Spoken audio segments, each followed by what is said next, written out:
Welcome to AiArthritis Voices 360. This is the official talk show for the International Foundation for Autoimmune and Autoinflammatory Arthritis, or AiArthritis for short. My name is Leila P. Valete, and I am your host today. I am a person living with lupus and Sjogren's disease, and I'm the Health Education Manager here at AiArthritis. In episode 102 from October 2024, we introduced our project called The Patient Journey, in which we talked about all the potential stops on the patient journey, including mystery patient, newly diagnosed, disease management, coexisting conditions, care partners, and the road to remission. Today, we are touching back on the topic of the patient journey, but putting a spotlight on the road to remission. In the past, this word has been a bit taboo in order not to create false hope for patients.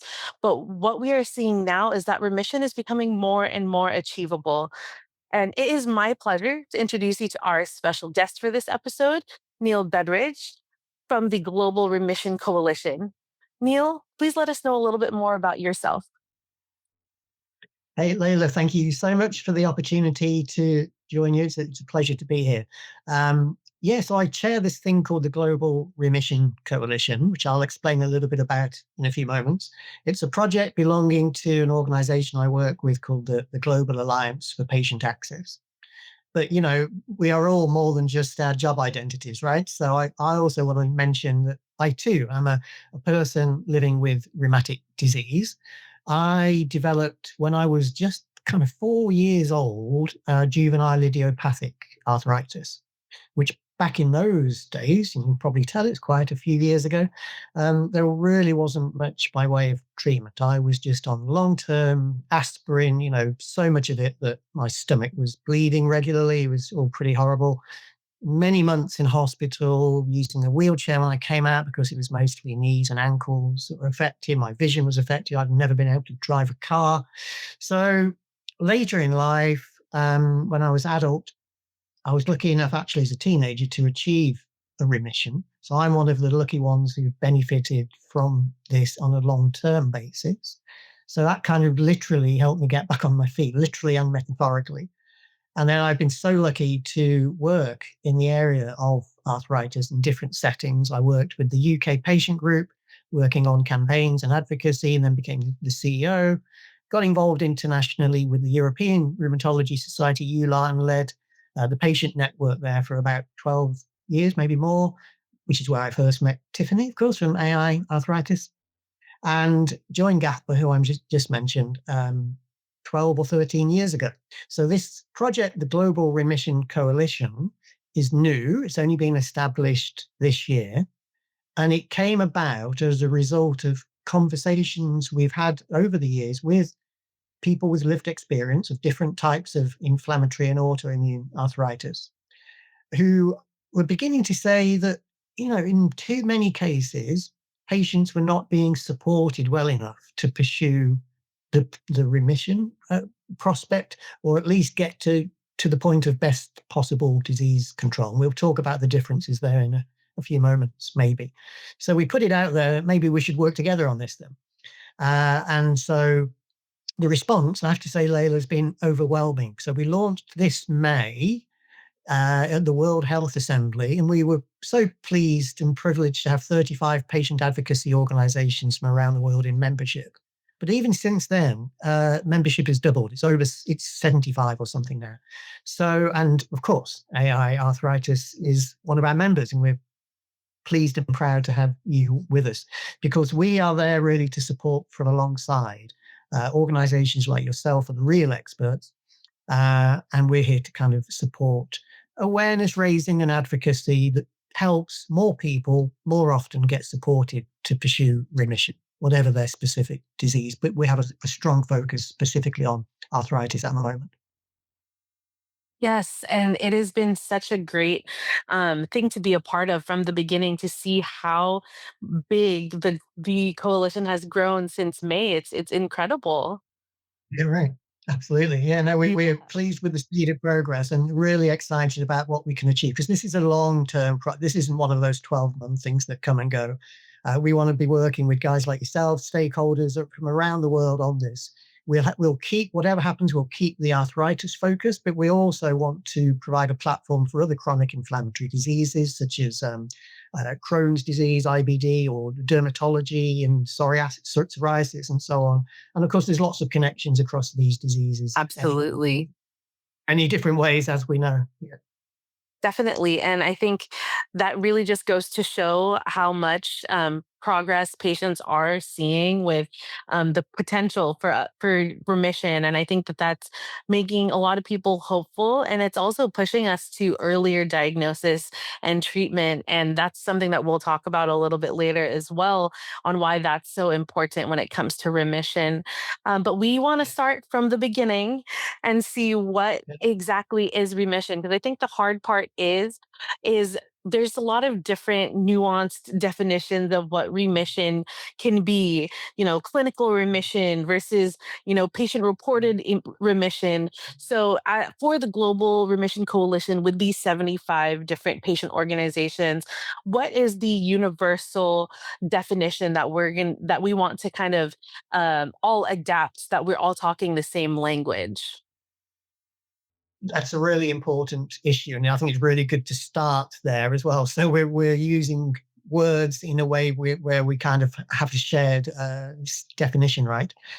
So we have wanted from the beginning in the coalition to really listen carefully to experts, in other words, patient advocates, but also healthcare professionals, and find a way of using the term consistently. And what we've learnt so far is that we really lack a kind of definition that takes account of both the perspectives you mentioned, Leila, both the patient and the clinician, right? So, as we know, in auto-inflammatory arthritis diseases, very often clinicians will use the numbers to define remission in a clinical way. So, in other words, is your disease activity score low? Is it low enough to be almost not detectable? In which case, that's remission. It doesn't mean it's a cure. It's not a cure, because the disease doesn't go away, but it can be more than just a bit controlled by your treatment and management. Now, imaging and x-rays also give good indicators to the treating clinician about whether their patient is in remission technically. But we're also hearing from our conversations with patients and patient representatives that sometimes that doesn't always tally completely with their own sense of how they're doing. So you can get the situation where a doctor's saying, well, your imaging looks great. The inflammatory symptoms seem to have gone down considerably, and your numbers are looking really good in terms of really low disease activity. So, hey, you're in remission. And the patient might, in some cases, say, but doctor, I'm still getting daily pain and stiffness and fatigue, and my mobility isn't where I want it to be. So in that situation, who's right? You can also actually get it the other way, of course, where the patient might feel they're doing great, but the doctor's there saying, well, you might think you're doing great, but I've got evidence here that says you're not there yet. So it's really important we try and get both parties on the same page, really, and having, because this is so important for setting treatment goals and motivating patients in particular to really pursue those things that might get them to the best possible place. For it to be achieved, it's not a formula or a golden rule, but typically there's a better chance of achieving remission if the disease is caught early, right? And we often talk about that 12-week window of opportunity in inflammatory arthritis conditions. And that depends on so many things. The patient presenting early, maybe to a family doctor to get a referral to see a specialist, for the wait not being too long, so that the treatment, if it is an inflammatory condition, can start quickly. And then, of course, all the issues about access, and we'll probably get into some of that. But where that timeline is, short, then that patient is probably going to have a much better chance of achieving remission than a patient who may be diagnosed and treated much later on their journey. It can still happen. You can have remission for many years. My wife is severely affected by rheumatoid arthritis. She, had many of her symptoms as a teenager before biologic therapies came along. So she's kind of still disabled by it, but technically remission. But you wouldn't necessarily know that from, signs and symptoms and daily life. So we need to be kind of inclusive of everybody's experience here, whilst at the same time trying to come up with a definition about what remission is. And I just wanted to say one more thing, Layla, about the definition thing, because at the coalition, we're starting to develop a conversation, a piece of work specifically on this topic involving patient advocates and taking account of the clinical perspective, right? It's really important that we are clear what we're doing here, because we don't want amazing organizations like the ACR and EULAR to suddenly think we're trying to redefine remission clinically. We're not. We're trying to build in those patient factors into how remission can and perhaps should be described and defined, not defined, described and discussed in the consulting room. And if we do that clearly and well, and we communicate well, and people believe this is a good way of going, let's hope then that more patients have better conversations in the clinic with their doctor and specialist nurse by by understanding what they're talking about when the word remission gets used. Absolutely. And I think co-creation of these definitions and discussions, like you said, is what's really important because not, as patients, like you said, we can all have a unified definition, but in order to make anything change or make it work, we also have to have the doctor's buy-in to make sure that it makes sense for them as well, because that's the only way to really be able to change anything in this space, right? Is to make sure that both the clinic on the clinical side and the patient side, that there's this unified front of the goal to remission.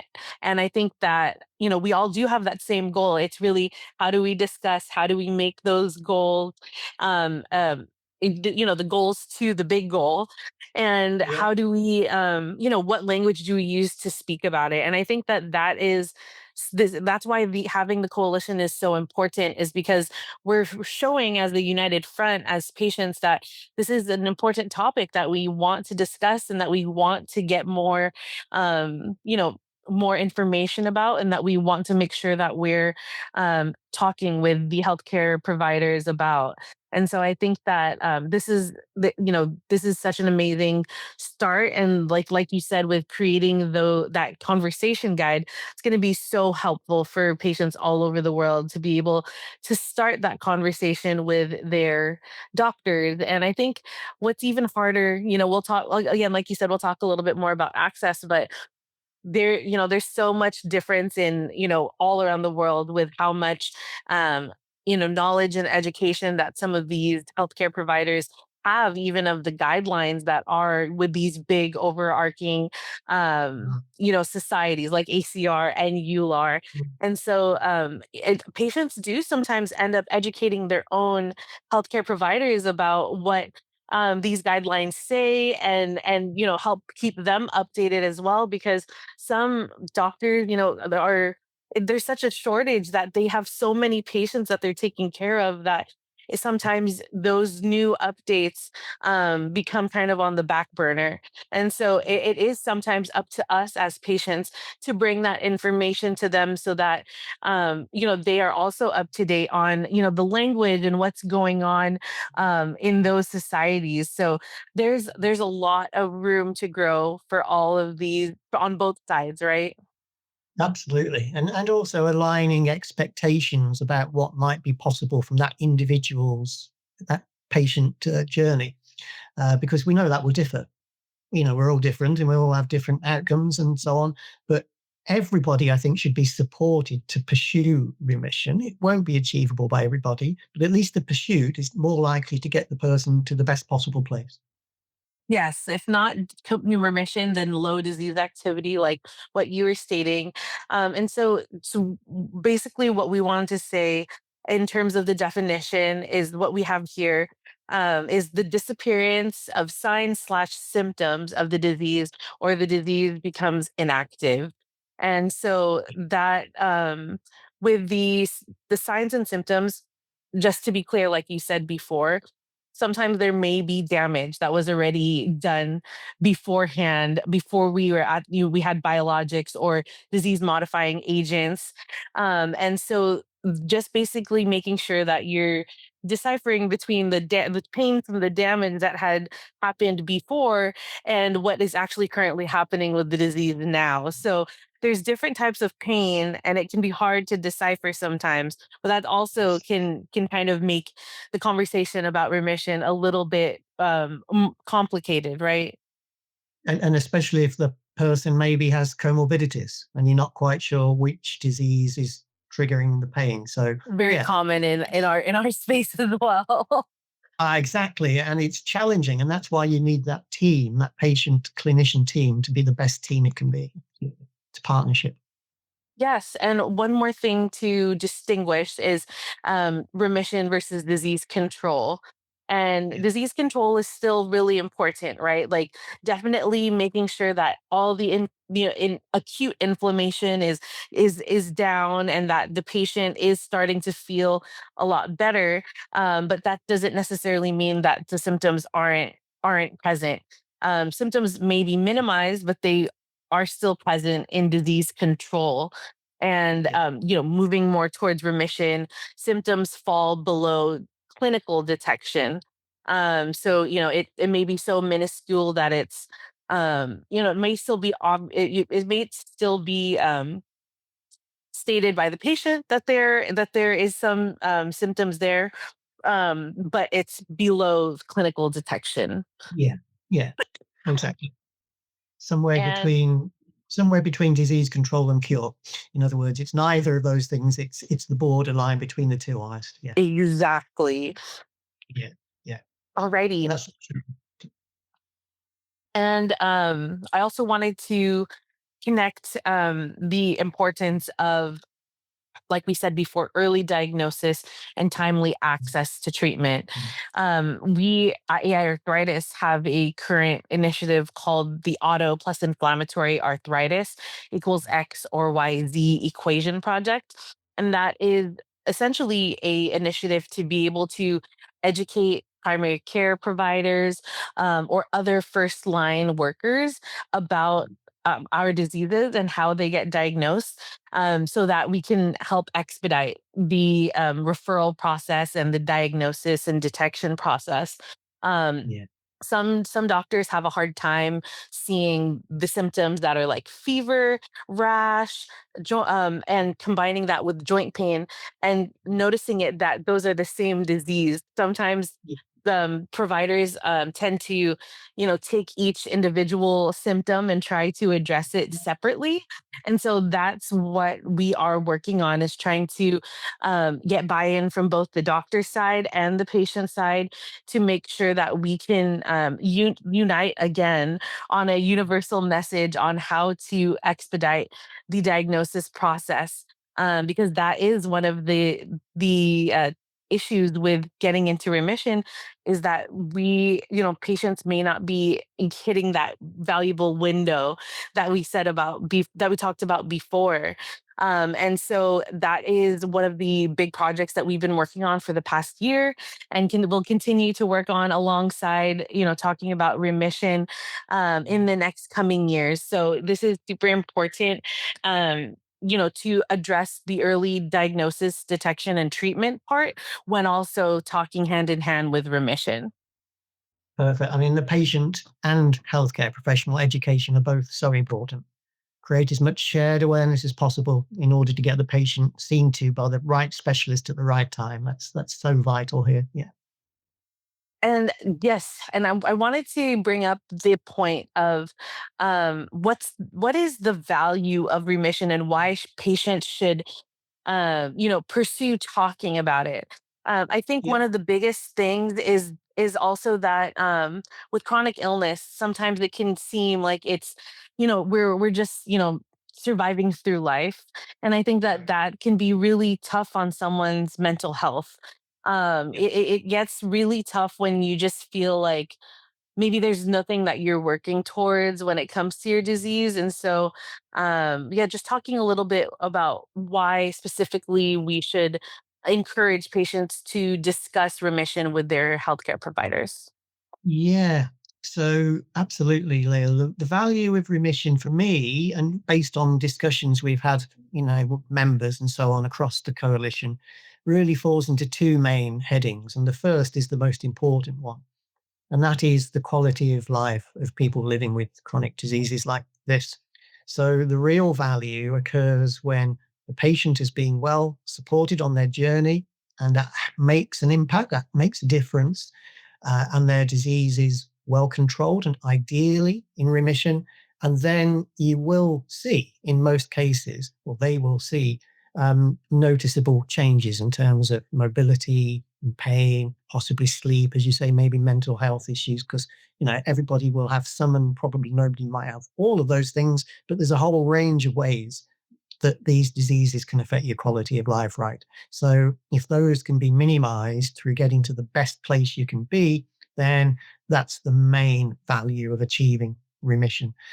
And linking into the second sort of heading about the value, if you are supported to be more mobile, in less pain, sleeping better, then of course, when it comes to study and employment, you're much more likely to be able to function the way you want to, right? To go into college, to go into your job, to do full time work, maybe rather than part time work, and have a social life as well. But in terms of the financial consequences of that, the value can then be felt both by the individual person with the condition and also by society. Because clearly, if someone is working, they're paying their taxes and probably not claiming disability benefits.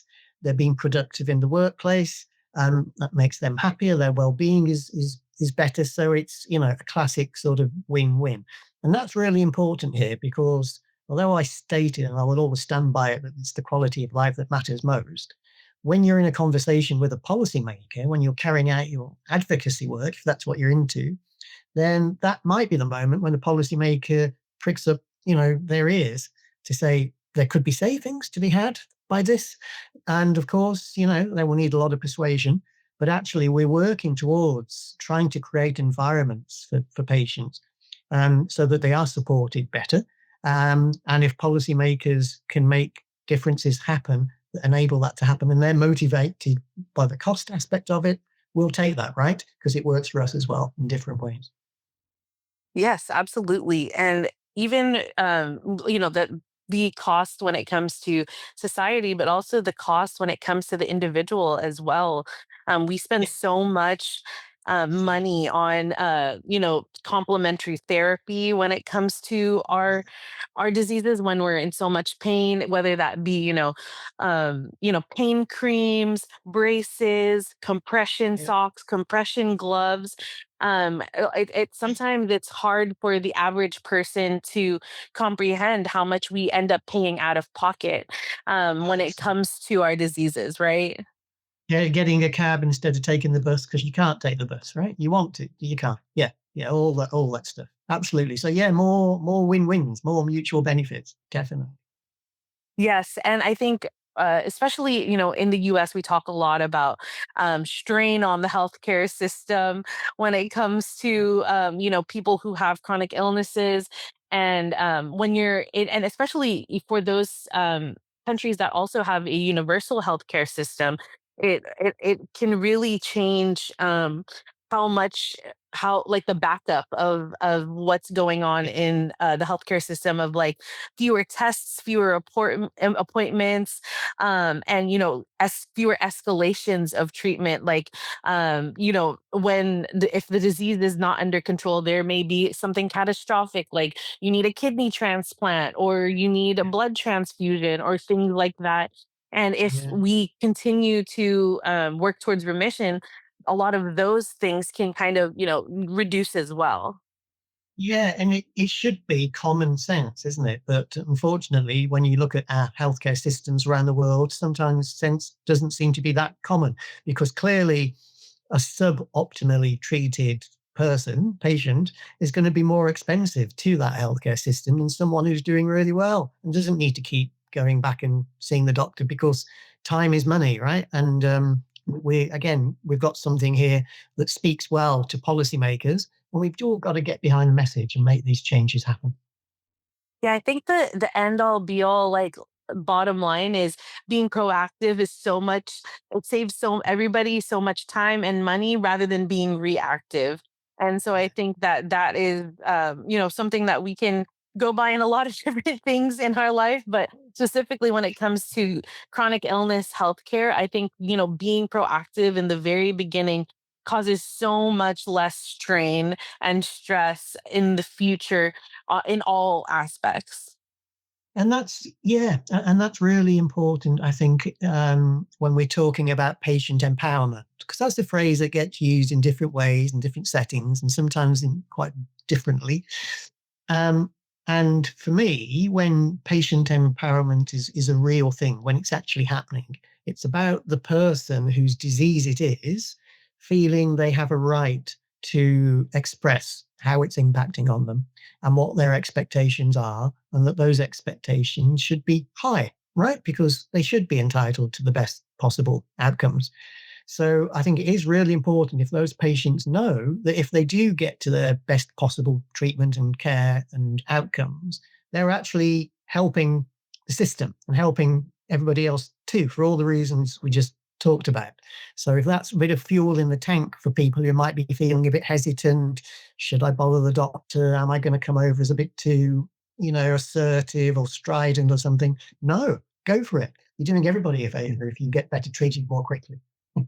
Yes, absolutely. I think that, yeah, there's a lot of it. Sometimes patients tend to um, automatically say, the doctors are the experts, and I'm just going to listen to exactly what they have to say. And although we respect the doctors for their expertise, they are not the experts in our own bodies. We know we're the experts in our own bodies, and so the proper treatment combines both of those perspectives and being able to have that shared decision making on knowing where exactly to go.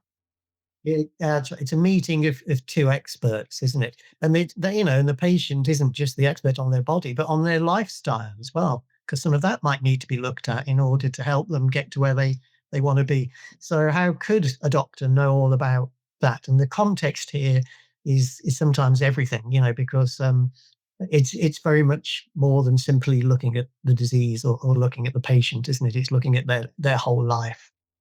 Absolutely. And so, moving on to the next topic that kind of a good segue of what does it take to actually achieve remission? And one thing that Yeah, you just said right there was adherence, right? When it comes to yeah. lifestyle, adherence is so important. But lifestyle heavily affects adherence and how well someone is able to, continue their treatment plan the way that it's stated, right? Yeah, absolutely. Yeah. So, I mean, my big two passions in my working life have really been kind of the message of nothing about us without us, the old kind of civil rights slogan. But in this context, people with these diseases should be in the discussion when things are being discussed which will affect their lives. And the other really is the value of supported self management. And the word supported is really important there too. So you mentioned Layla adherence, and people often maybe think about that in relation to, taking your pills or going for your injection or infusion regularly and, keeping up with it. And yeah, that is important because that does make a difference. It's also important, though, to have adherence to what you may have decided works well for you in a, let's say, non pharmacological kind of way. So if you've kind of worked through some options around your own sort of self management regime, could be about exercise or diet or anything that boosts your mood, whatever it might be, then sticking to it, because we all know January the 1st isn't too far away. We'll all be making promises to ourselves and only something that will get kept. But with self management, this can be so helpful in getting you to a better place alongside access to whatever the appropriate treatment might be for you, such as, biologics or whatever. So having those two things side by side, they're equally important for many patients. So that's a great call. Yeah. Yes, absolutely. And another point that we've already kind of emphasized a lot, but of course, is early diagnosis and early action, when it comes to these diseases, to prevent long term disability and irreversible damage. And that's Yeah. the biggest thing I think that um, has come up in the past, few years is that early diagnosis piece. A lot of people who are diagnosed currently have had that, the horrible story that we hear over and over again of, okay, we see your symptoms, but let's just wait and see how worse, if how much worse they might get before we get you an actual diagnosis or a treatment. And unfortunately, that's kind of what happens if the numbers aren't showing it in the clinical tests or the imaging, right? I think that's what's really hard when we want to push early diagnosis and early treatment, when we know now that in early disease, sometimes those biomarkers don't show up in blood work, right? And so I Right. think that we talk about the early aggressive treatment window of 12 weeks. Yeah. But there's like that balance where it's really hard of, trying to get that diagnosis when there's still this let's wait and see game that keeps happening when people are seeking diagnosis. Absolutely. There are so many potential and often actual barriers to getting early diagnosis, even when the patient might be doing all the right things. They might have gone and presented to their GP, family doctor very early, but then there might be a waiting time to get to see the specialist. There might be a waiting time to get to see your results. In the meantime, you don't get to see anybody else in the multidisciplinary team, like a physiotherapist or whatever, because people are waiting and waiting to see what it is they can do for you. But then there might be workforce shortages, meaning that's another reason why you can't get to see, for example, a rheumatologist, because maybe there's just too few and their waiting lists are long, and therefore your waiting list is high too. So there are so many potential delays here. And of course, even at the level of the healthcare system, I mean, this can differ between countries, but certainly in the UK, for example, even over the last 20 years, where biologics have been, endorsed as applicable, sometimes you're made to start on other treatments to see if they help a bit first. And the thing which is most likely to make a bigger difference is often at the end of the queue, by which time you may well have been a patient for 6 months or a year or something. So yeah, there's a lot of barriers there. But what we're looking for and what we're pushing for and promoting in terms of the coalition messages is shortening that journey as much as possible. Good public awareness to get the patient, presenting early, good GP education, like you're promoting with your amazing project there, to get them to make quick and appropriate referrals, highlighting issues about workforce shortages if that's an issue, and also the holistic approach through the multidisciplinary team. And for some people, for me, that was a physiotherapist. When I've had lapses, since my childhood, I got to see a physiotherapist, and that person showed me the sort of exercises I should be doing in the gym or at home. And I've done them my whole life since, pretty much for decades now. And it really makes a huge difference to me.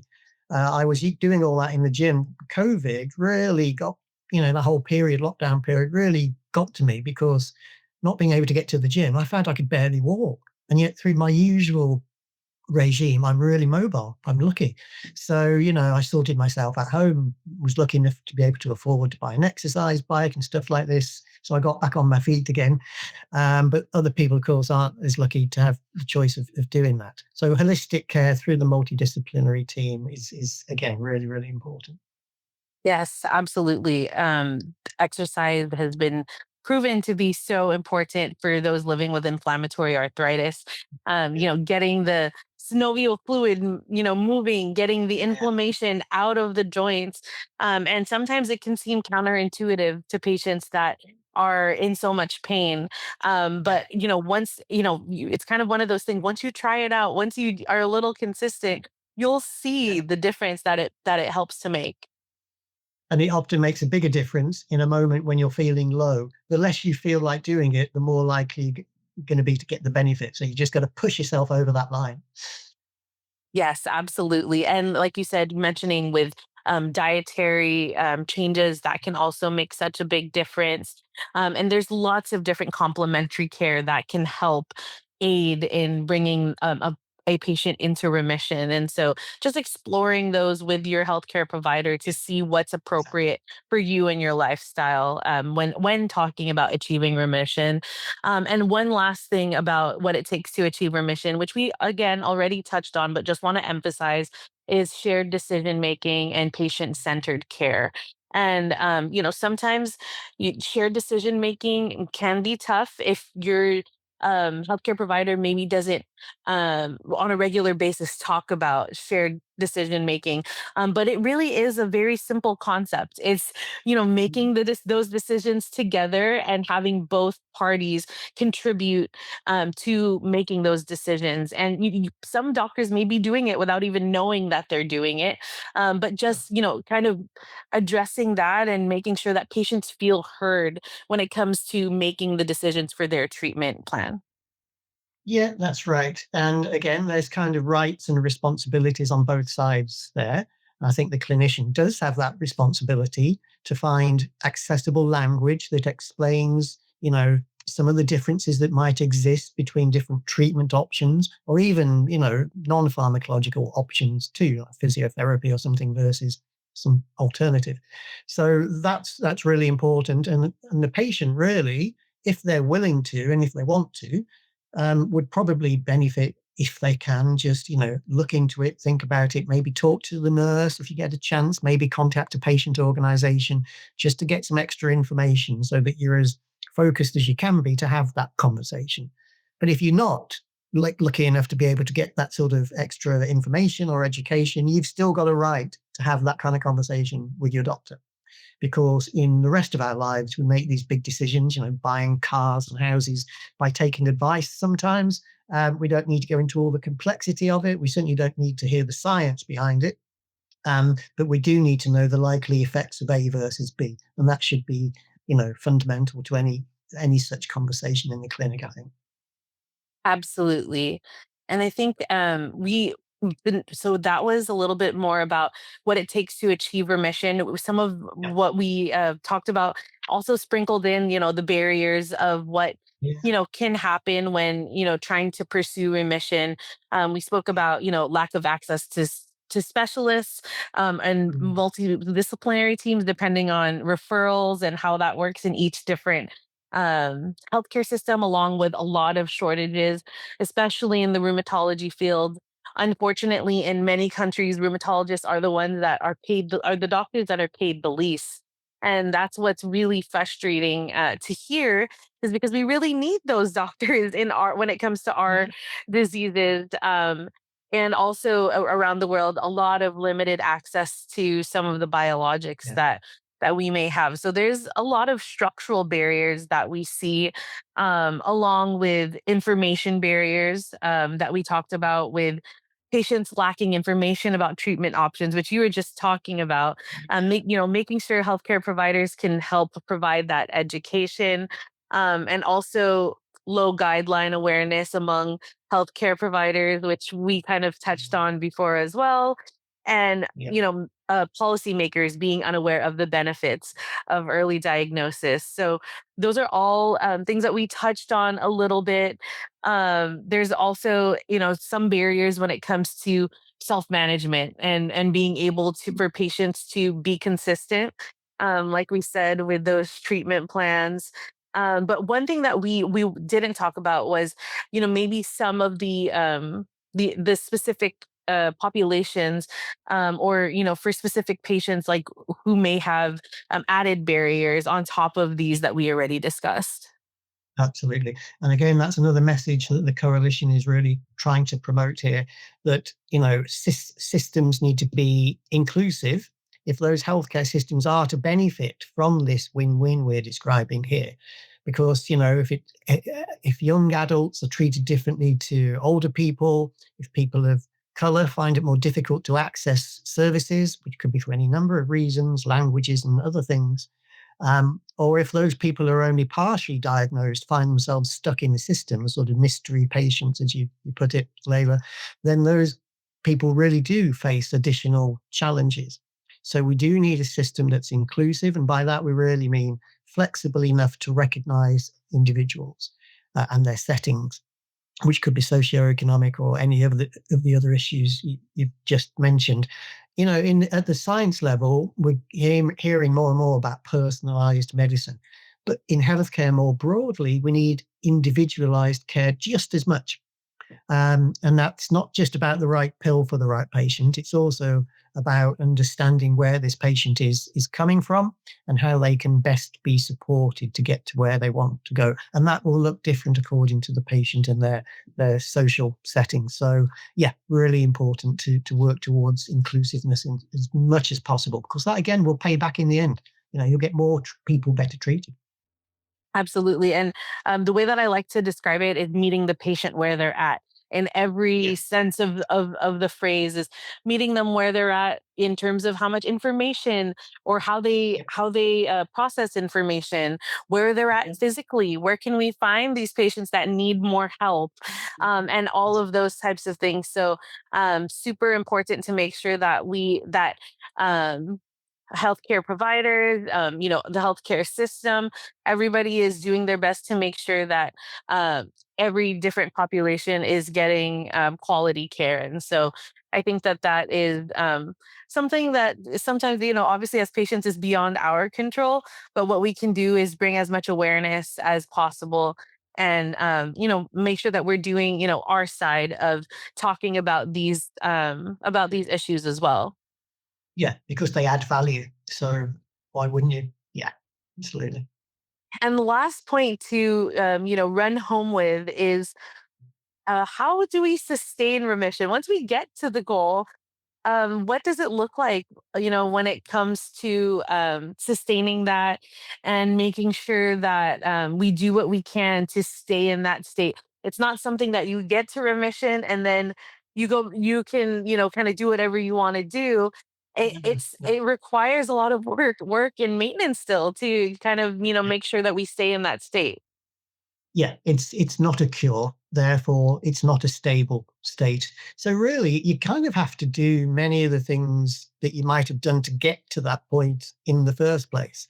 So that is, you know, keep yourself alert to how you're doing. Don't hesitate if you see symptoms change or develop. Have that conversation with your specialist or your nurse, whoever is appropriate, and monitor how you're doing. If you can quantify that in some way, that can be very helpful. That might, you know, speed up the conversation. You know, I could walk 10 minutes yesterday, but last month I could walk for an hour. That kind of stuff helps. And also, you know, maintaining those lifestyle hacks and you know, commitments, because they can drop off. That's human. That's normal. Don't beat yourself up. Just get back to doing it by remembering it. It does help you in the end. And of course, healthcare professionals here too have a duty to be vigilant, proactive, to support the individual patient on their journey, not just to the point of remission, but beyond it. Because yeah, these things can change. So if you've done all the hard work to get there, surely we can find the commitment on all sides to keep the person there for all the good reasons we've talked about. Absolutely. And definitely with just being able to sustain that lifestyle, like we said, it really it does take work and it takes support and community Yeah. and all of those different things. And so finding a community that is very supportive, like at a patient organization, that we can, talk to about the struggles that we are still going through, even if we are in remission. There's no matter what, we are still living with a chronic disease and still need support, and a good community and education around our diseases. And so that kind of leads us into, what resources both our organizations and have to be able to help patients, going into remission and staying in remission. And so I just wanted to give a quick shout out to the Global Remission Coalition and all of their amazing resources that they've been developing over, the past year or so. And it's been really great to see all of the different resources come out of there. And so I wanted to shout out the website, which is www.globalremission.org. And you can find them on social media on Facebook, X, and LinkedIn. All of those platforms slash Global Remission. You should be able to find them on all of the social media platforms there. And anything last minute that you wanted to say about just the Global Remission Coalition and resources that can be found? Well, the resources are in a particular style because we want to be practical in everything we do. We want these to be really helpful. So, to patients, we've developed a lot of kind of one pages explaining some forms of uh, autoimmune rheumatic diseases.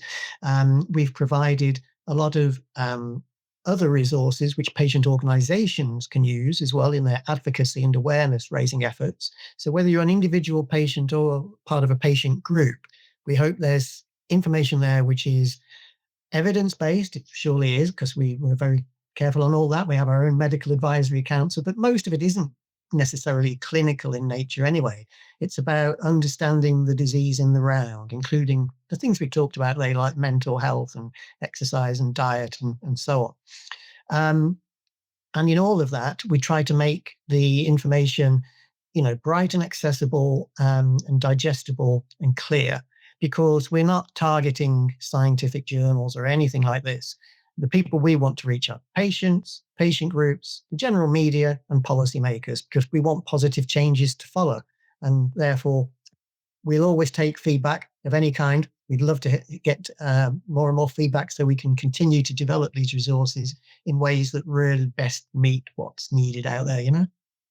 Absolutely. And if you're a patient listening to this podcast and you don't have a patient organization that you regularly go to, there is going to be a huge list. There's a list of all of the patient organizations that are a part of the Global Remission Coalition, which means that they are already dedicated to making sure that patients have all of the resources and information about remission. So please go ahead and look at that list and see if there's any patient organizations in the country that you live in, and find a space that you feel comfortable with to be able to create that community, because there's so many amazing organizations that are a part of this coalition.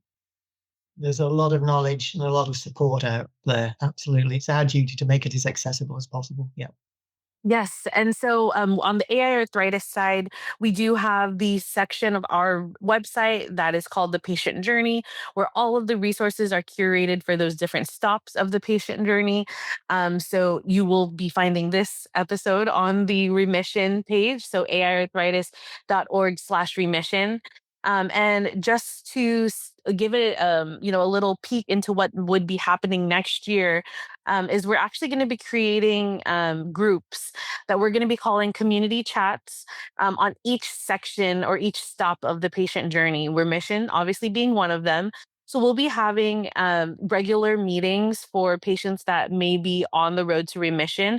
And it'll be a sort of social group, a peer support group, and also where patients can help and contribute to some of our resources and different projects that we're doing as well, so that we can make sure that we're infusing the patient voice into everything that we do. So that's going to be a big project that we're going to be undertaking next year to hopefully get some groups together that can help support each other in each stop of the patient journey. So all of you who are listening, please stay tuned for that. You'll get some more information next year on that.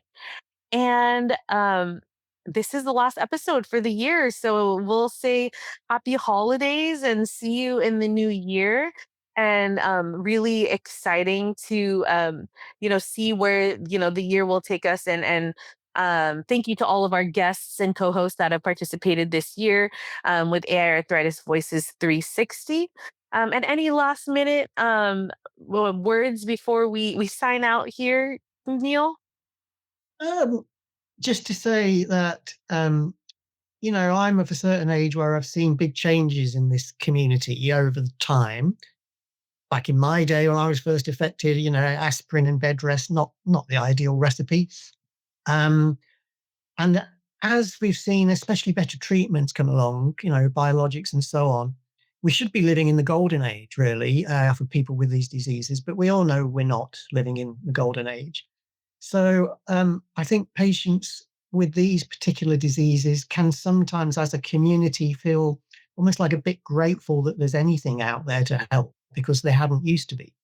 Whereas, no, actually, it's a matter of rights. You have a right to access the best possible treatment in order to get the best possible outcome. And the other people, like healthcare professionals and policymakers, have a duty to make that happen more often for more people. And that's what we should all be working for. Amazing. I love that. And I think that that's a really good message to end on here. So thank you again, Neil, for being here. And thank you to the Global Remission Coalition for everything that you're doing, and GAFPA for being the organization to help run this project and coalition. And at AI Arthritis, we don't just represent the patient voice, we are the patient voice. And with your support, we can amplify it even further. If you found value in this talk show, consider making a donation to help us continue producing impactful conversations, bringing all stakeholders to the table to discuss patient identified issues and patient infused solutions. And you can visit aiarthritis.org/donate and help us make a difference together. And thank you again for tuning in to this episode of AI Arthritis Voices 360. You can find AI Arthritis on all major social media platforms at IFAI Arthritis. And that is a wrap for this episode. We'll see you here next month in the new year on the next episode of AI Arthritis Voices 360. Thank you, everybody. Bye.